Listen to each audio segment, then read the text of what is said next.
Hello guys, welcome to the new TMD book series. I've been waiting so long to do this series, and thanks to you guys, I've had some good feedback from my Facebook group, and I think it'll be quite an interesting series for me to do. Today's book, or part one of this series, will be from an amazing artist that I randomly found on Instagram, and I was just blown away by his artwork. And I found his YouTube channel, I found his links to his page, his website, and today we're going to be featuring this book. This is really amazing. The artworks of, if I can pronounce this properly, sorry Matt, Mateusz Urbanowicz. Very difficult to pronounce, but his book is really amazing.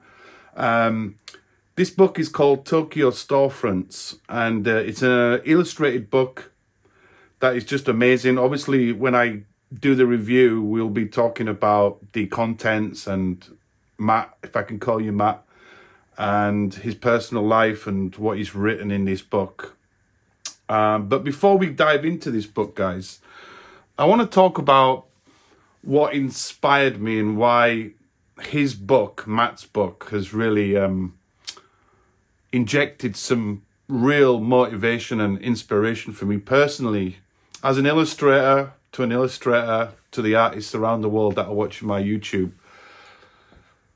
How did I have this passion for architecture, photography, and artwork? Well, one of the reasons why I came to Japan was because I was so captivated by old animation, movies, video games as well. But there was a book by Toshin, I think it was called Tokyo Street Graphics. This is prior to me moving to Japan and prior to me actually, being really interested in Japanese culture back in, 2000. And this street graphics book, when I was looking through it, there was some photography work of some back streets of Tokyo. And Japan, or Tokyo, is so interesting because of the urban landscape mixed in with the old heritage landscape, and how you can mix both urban and historical buildings together in one city. Now, if you've ever visited Japan, I always advise people, and this is some advice, some travel tips, that when you come to Japan, one is, when you come here, bring a camera. I mean, obviously now we've got really good technology with iPhones and Android phones and whatnot, but I think a good DSLR camera is important. Bring a camera, bring a map, or you can use Google Maps, obviously. But try to explore as much of, let's say, we'll use Tokyo, for example. There are many cities in Japan, Osaka, Hakata, Sapporo. We could go on, but Tokyo, I'm going to talk about Tokyo specifically, is that many tourists and people that come and visit Japan, they always go to the main areas of Tokyo, which is fine. There's obviously a lot of architectural and urban landscape stuff that would really interest you. But for me personally, when I started walking around more and doing exercise and doing my street photography, I was seeing stuff in Tokyo that I've never really seen before, because I would always go to Akihabara Central, Shibuya Central, Asakusa, even Ueno. But once you start actually going out of the main areas, you'll find a different world. And what I mean by that is you'll mainly the residential areas, even in my area, you'll find these very old style businesses, because this is storefronts, but you'll find residential areas. It was stuff I don't know how to explain this, but it was kind of like people that had plants. Sounds weird. Plants. If you go into Tokyo, I think it's Asakusa-bashi is kind of a good area. You'll find loads of back streets where you'll see people's buildings, houses, but there'll be like loads of plants outside on the road, undamaged, and that's what really captivated me back in 2000. And ever since then, I've always loved walking around the back streets or the back areas of Tokyo, or even in Japan. I mean, this book actually, I think Matt's work is obviously based in Tokyo and other areas of Japan. But you don't have to go too far to find these kind of old style, quirky buildings that have been around for decades, if not hundreds of years. I can literally go into my home area, which I've been doing. If you check out my Instagram, I've taken pictures of like very quirky businesses. And some of these buildings don't have to be old. Some are very new. But how the design aesthetics are really interesting. But in terms of Tokyo, yeah, it's amazing. And obviously due to a certain thing that's gone around the world, I couldn't really go out as much last year and the year before. I did take some storefront stuff on my Instagram, but it's like not, I could have done more, which I will be doing very soon once I get out more. So if you check out my Instagram, Tokyo Photo Detective, there will be like more storefront photography going on and more urban landscape stuff, because it's winter time in Japan. The landscape is obviously kind of a bit dark, a bit moody. There's obviously Sakura season starts soon. But yeah, I mean, honestly, obviously I've lived in Japan 14 years and I know all the major cities. It does get boring for me just to go to the same spots. But now I'm kind of like venturing out a little bit more. And actually a co-worker of mine, I showed him this book and I showed him my Instagram. He said, "Oh, Darren, and he's also a photographer. He's like, yeah, let's hook up and let's explore. I mean, that's what it is, explore. And doing street photography and exploring, you get to find so many places or businesses that you never ever see in the central areas. You kind of see like the rawness of like Tokyo, if that makes sense. Not like the corporate commercial side. And these storefronts that Matt's done are amazing.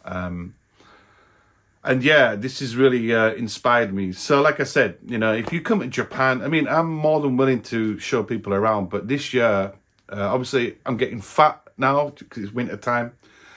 I need to exercise more. I'm going to arm myself with my Nikon camera. And I'm just going to go down the back streets and do some awesome photography, both night and day. And yeah, I mean, to go into Matt's book, this book, I'll put all the links in the description. He actually has his own Amazon store page. And what happened was, I was actually after this book for a long time. He's done many other books, like Tokyo at Night and some other stuff that he's done. But this one particularly interested me the most. He's got a YouTube channel, which is growing. It's really cool. Matt's history is actually, in the first chapter, he talks about him and his wife. He's actually an illustrator in Japan. He works for an animation company. And his wife is also an illustrator. And in the first chapter, he talks about, how he got inspired by all this. And I think when I read that, it really hit home to me, because that's kind of the same thing that I felt. Secondly, Japanese books or art books are generally not in English. And a lot of foreigners that have like a big interest in Japanese culture find it difficult to buy Japanese books, because obviously they don't read, speak, or write Japanese. So it makes it very difficult to really enjoy books. And obviously I have a lot of books. And I think when people buy books in Japan, or like magazine books, sometimes they're very text-based. There's not enough reference. this is why I'm doing this review, to show you guys why you should have this in your book collection. Because one, it's translated into English. There's English and Japanese.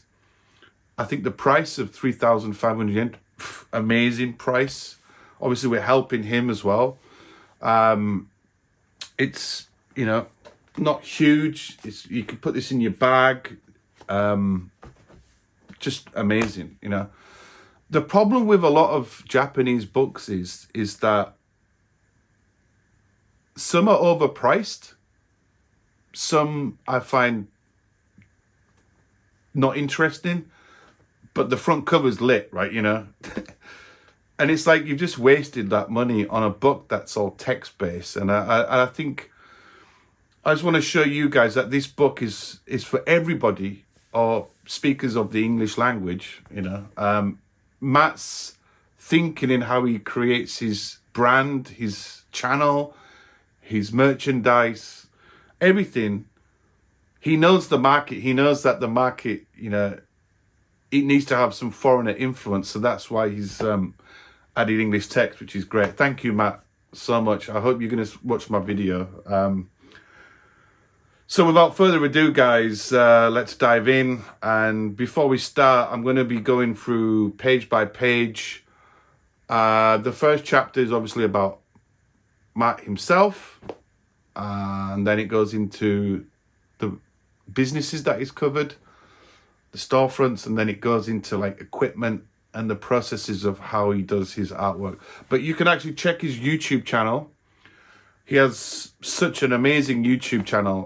Please check it out. Please support him. And without further ado, guys, let's dive in. So as we dive in, we've got the beautiful front cover. Amazing. Inside, it's got some of the rough sketches, index of all the shops that he covered.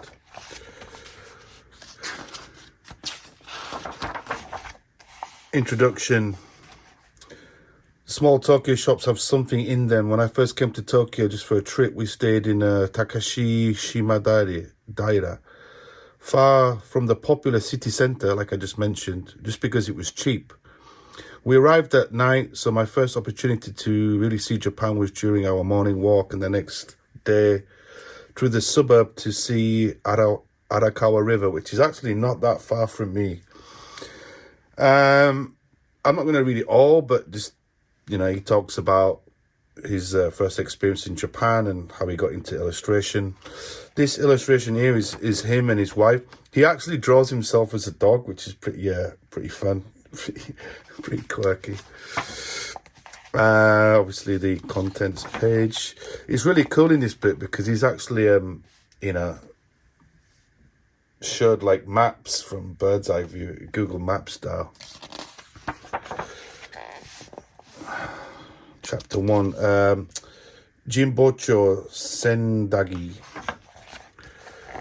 Now, let me get into this. I'll get into detail on this chapter or this first shop and explain how he like shows his artwork, and then shows how he talks about the things that are in the shop or regarding Japanese culture. So Ono Toen is a pottery shop in the Yanaka shopping district with red-tiled facade and a wooden sign bearing the shop's name. Currently, there is a black and white picture on the front of the shop, but since it's not an element of the original building, I did not draw it this time. He gets into details about sections of the illustration. So this one here, small glass bells that make a beautiful sound when the wind moves them, called furin or wind chimes.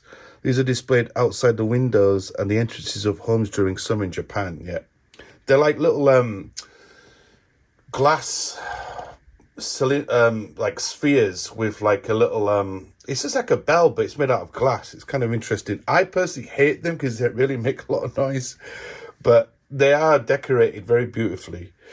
Here, this one. In some places, zoning regulations forbid building high height. Straight vertical buildings to protect the right to sunshine. Ah, yeah. Setting the roof back at an angle lets the sun shine on the streets. So he's just talking about like the reflection, the sunlight and stuff like that. And this one, a gardening area at the side of the store. Everything you need for your house plants, including soil pots, support watering cans and more. He's here.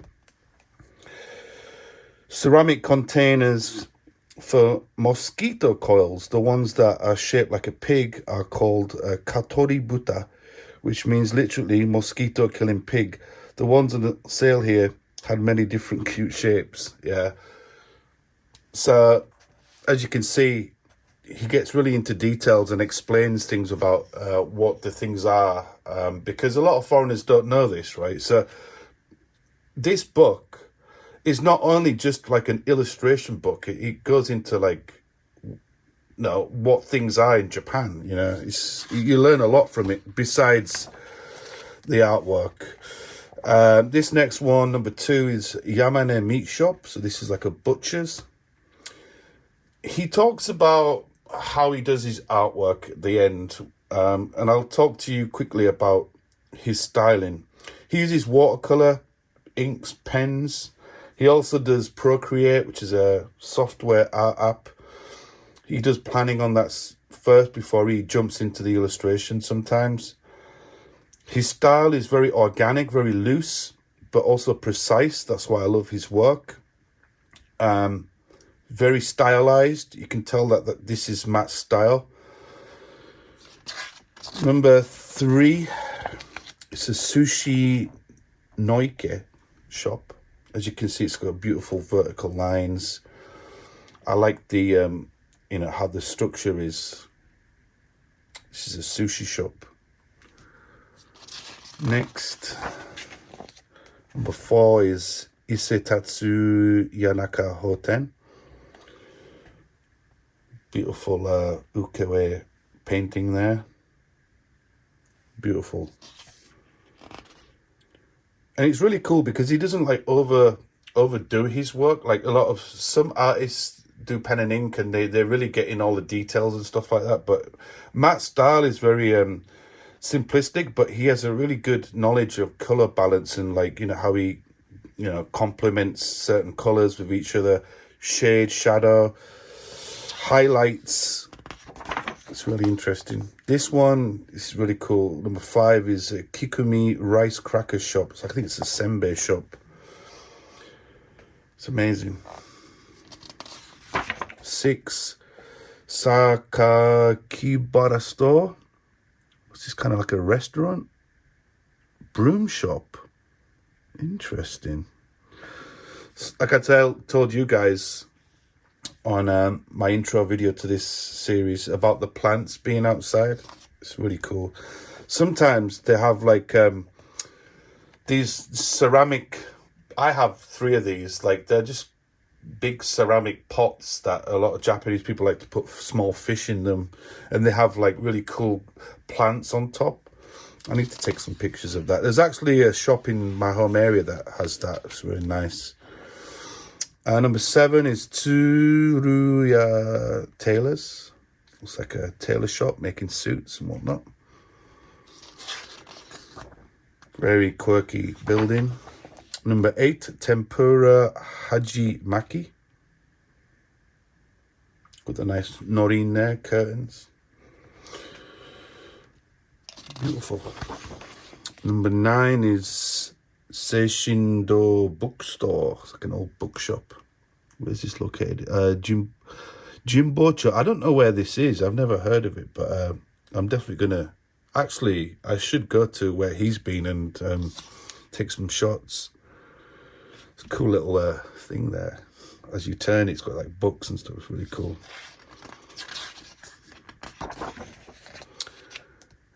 The good or interesting thing that Matt does, he actually does a lot of like 3D internal artwork like this. So like he's got the shop floor, but he's done it in a 3D, you know, in-depth like design, you know, man, his artwork is unbelievable. He's so underrated. This guy is just amazing. So obviously this is the bookshop, internal view. So there's a rundown of all the books that stores that he did in chapter 1.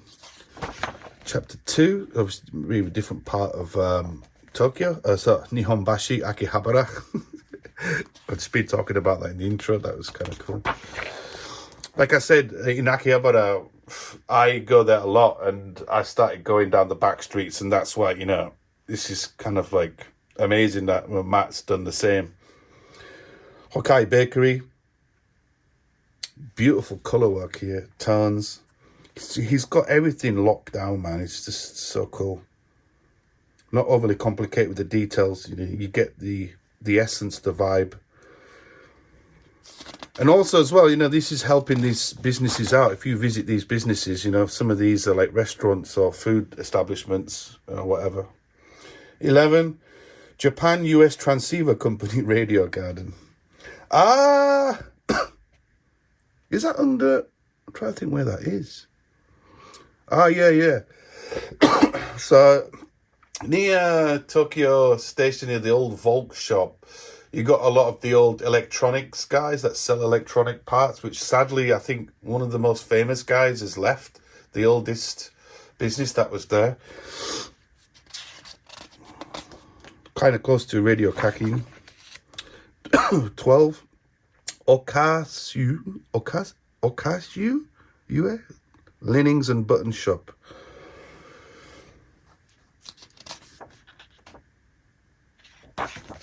13, Ebihara Shoten. This is a menswear fabric shop. He goes into details here. And like I said, guys, I'm just showing you a quick review of his book. I don't want to get too heavy on what everything is, because, you know. But like I said, I am showing you the whole book, so please support Matt. Please buy this book. It's definitely worth it. 14, Sakaya Milk Hall. This is something to do with milk, obviously, where you can buy it. Very beautiful colours here. I love how he's done these like very blue turquoise green with that shadow or deterioration of the building.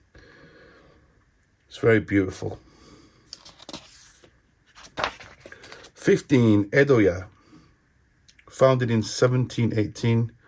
Oh, this is a brush shop, maybe for shodo or something like that. Is it? Oh, makeup brushes. Wow. Okay. 16, Chuo Busuru Incorporated. It's a freight company. So cool. 17, Ubekia. It's a blade shop. So they produce knives and stuff like that. Scissors, shavers, razors, tweezers. Cool. Originally from Osaka, it went to Tokyo and Yedo in the 19th century. Cool. See, a lot of history. Like, Matt actually talks to these owners and gets information about it. Kotobukido. It's a sweet shop at Okashi. Maybe selling... I don't know if it's that mochi shop. There is a shop just outside Akihabara.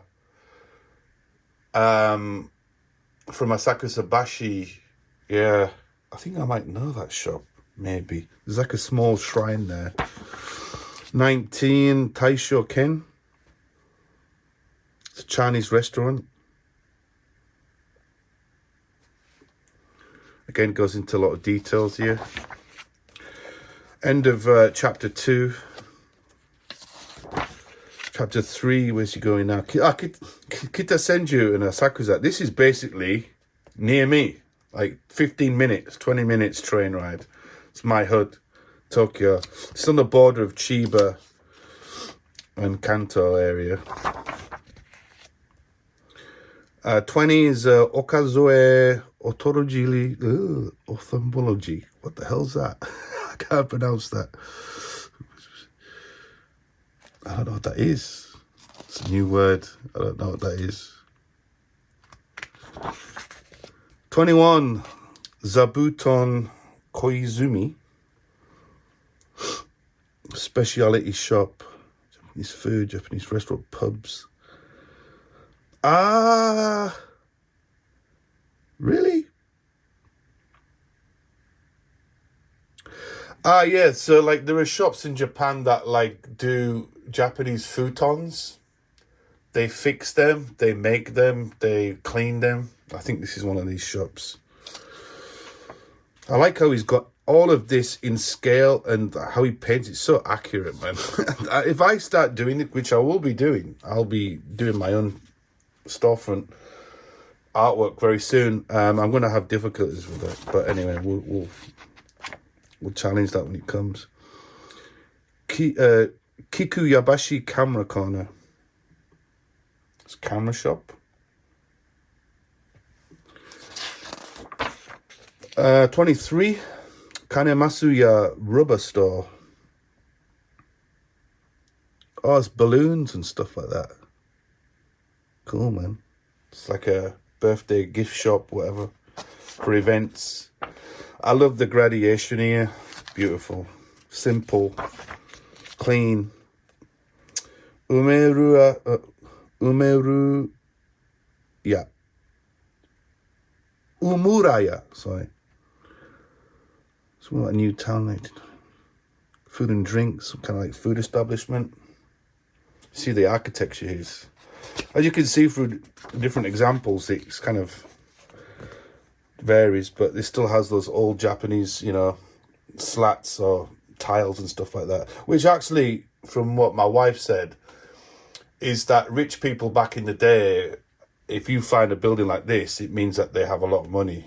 I don't know if that's true or not, but 25, Tsukuda Ya liquor shop. It sells alcohol, tobacco and whatnot. You can see like probably the owner lives in the top floor. See that a lot in Japan. Okay, this is the front cover of the book. Ten Yasu. It's a famous Tsukudani shop selling fish and clams, soy sauce. Cool. Beautiful artwork, that, man. I think that is definitely one of his best pieces. It's, so vibrant. 27. Yajima Photo House.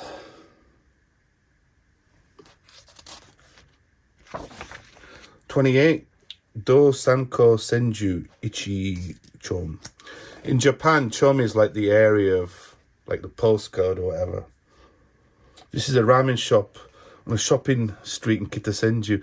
Yeah, I actually did some videos on my YouTube of Kitasenju.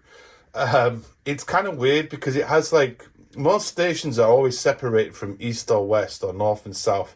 And you will see at some places that there is like a huge difference. It's like yin and yang, right?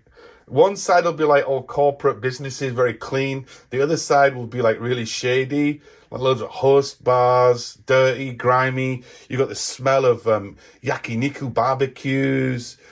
You know, you've got call girls. It's all illuminated signs. Bro, it's so crazy.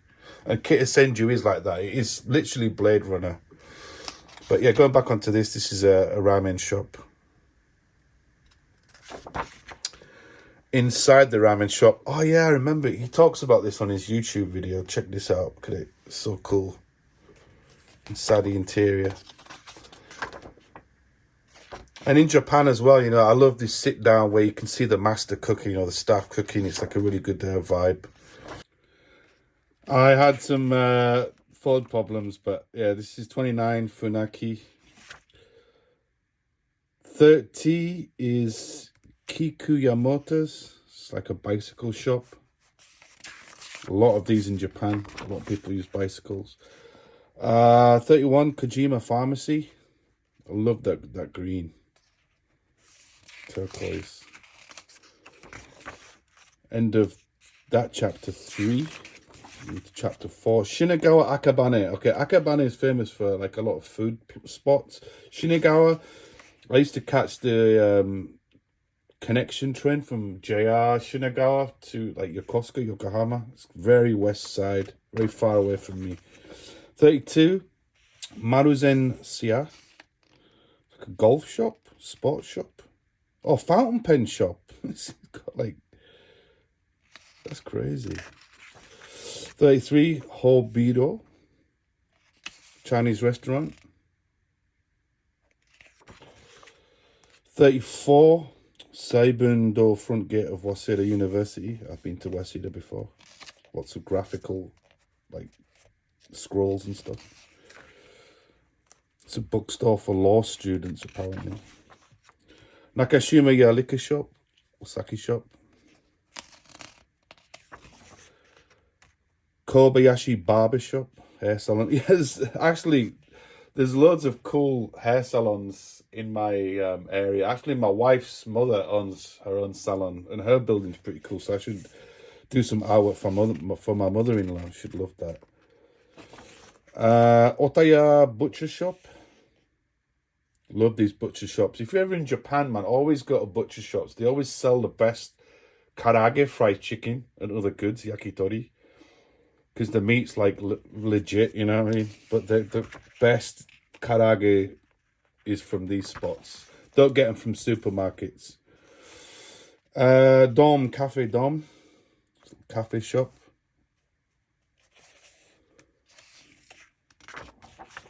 Oh, something about... The only thing I could find is a reference to a humanoid robot appearing in the Gundam animated series. I doubt the name comes from Polish. Ah, Dom. Yeah, the Dom Gundam. Oh, wow, okay. 39, Tenement. Love these old buildings. I will be doing a diorama soon, video series. I've got materials for it that I got last week. I'm keeping things under wrap, guys. Keep you guys titillated. 40s Fellows hamburger shop, Matesando, which is near Harajuku, the Pongi area. Maruya footwear store, old shoe shop. Now in Asakusa there are many shoe shops. Asakusa is famous for shoes. Pretty interesting. End of that chapter. Let me flick through this quickly, guys. Around the Chuo line, Shinjuku, Kichijoji, yes, Sugoi west side, man, that's really far from me. 42, Saitu. The old retro 80s style design. 43, Torikyu. It's a yakitori shop. I love these old yakitori shops. Kind of interesting because like these places where there's grills and barbecues, there's always like oil dripping down the buildings, which I've actually...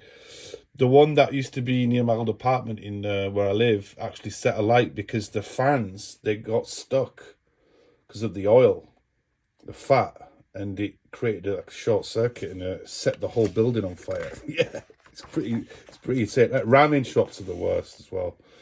44, Mitoya. Specializes in meat sauce pasta. Getting near to the end, guys. 45 is Sakakura Chidori. Izakaya. Beautiful little bamboo front. Inside the shop, they also sell tatami section there. Central counter. Reminds me of Oishinbo. Oishinbon. I need to do a review of those books. I will, yeah, it'll be interesting, yeah. I think you guys will like it. 46, Popeye.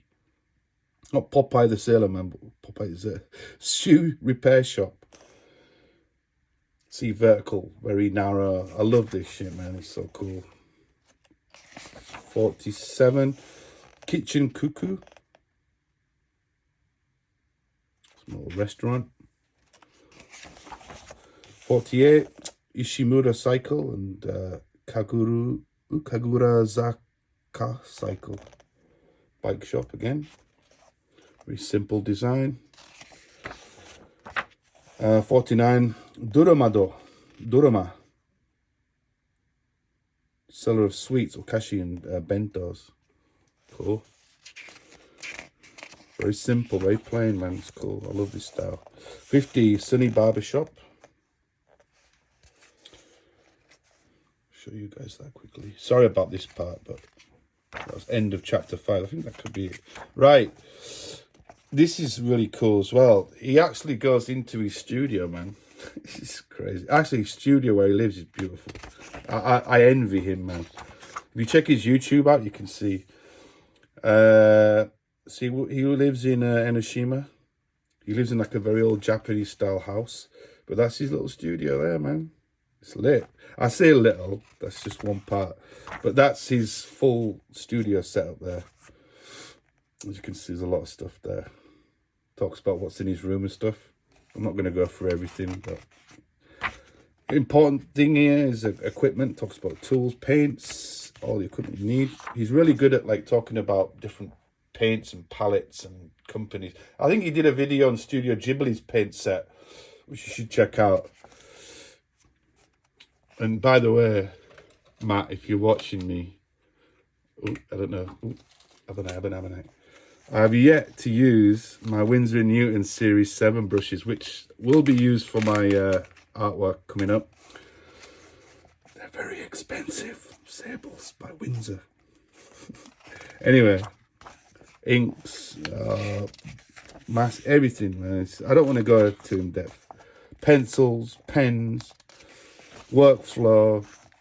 This is cool. This is how he does his work, how-tos, how he maps his stuff out.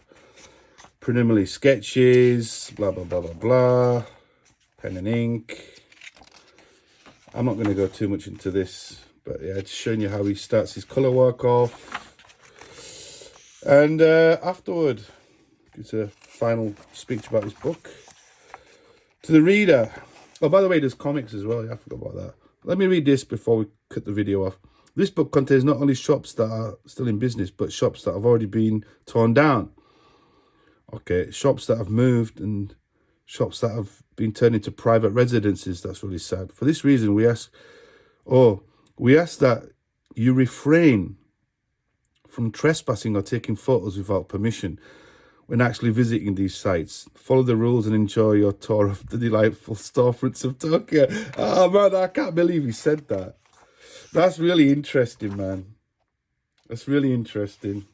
And that's the end of the book. There's the price. I think it cost me 3,000 yen. A bit more. I got it from Kobu Books in Shimisato. But there you go, guys. That's the book. Thanks for watching. And give me a like and subscribe. Write in the comments which was your favourite shop. What shops would you like me to take photos of or to illustrate? Write in the comments. Thanks for watching, guys. TMD out. Peace.